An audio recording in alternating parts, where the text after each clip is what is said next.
Bracketology presented by Dave Campbell's Texas Football, breaking down the 2024 Texas High School Football Playoff Brackets. I'm Greg Tepper. This is 3A Division I. What if I told you that this is actually the most interesting bracket in Texas High School Football playoffs?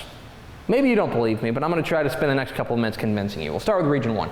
Region 1, the story here is that nobody's entered as a favorite. I think that there is a lot of variance here, and specifically, you've got a bunch of teams that are all pretty evenly matched. There are teams that I think enter believing that they're the favorites, teams like Bushland, teams like Shallowater, teams like Jim Ned, but I'm not sure that there is a clear-cut favorite like there are in some other regions that we may get to. So Region 1 feels like anybody's ballgame. On to Region 2 we go. Go back over to Region 2.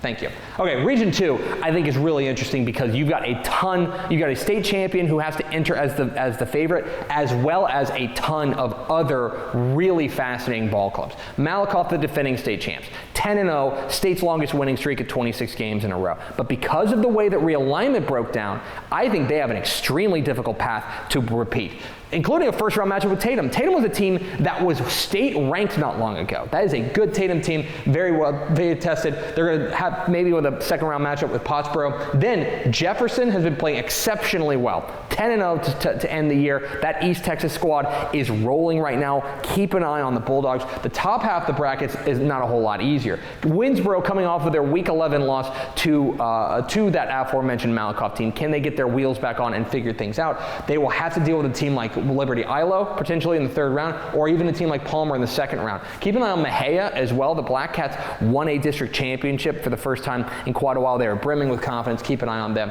as we roll on. Let's go to Region 3. Over to Region 3. Now, this would be the closest thing we have to a power nexus in 3A Division 1 because you've got the number one team in the state, right?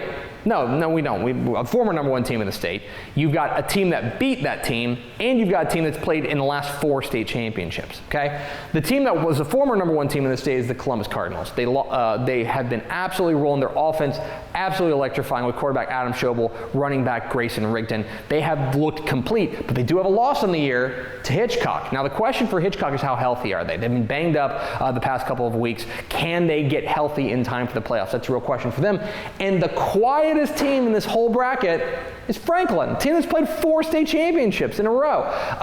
Mark Fannin is doing that thing again where he's getting his team ready at the right time.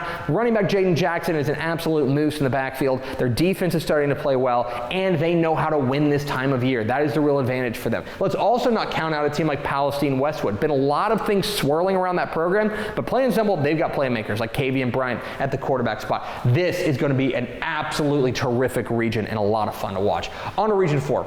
And Region 4, I think there's one team in particular that we want to keep our eye on, and it's right here, Edna. Okay, the Cowboys of Edna have been absolutely mauling teams, finished the regular season undefeated, an absolute juggernaut there.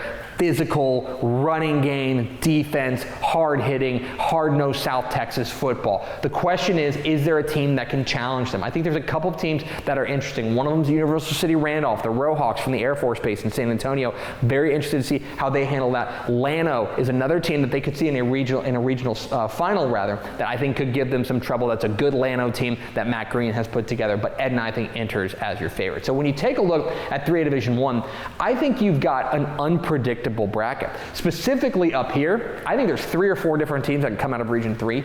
Up here, nobody knows. I think it's really tightly packed. Down here, Malakoff, I think, enters as the favorite, but plenty of landmines. And then if there is a place where it feels like there's a favorite, it's probably Edna in Region 4.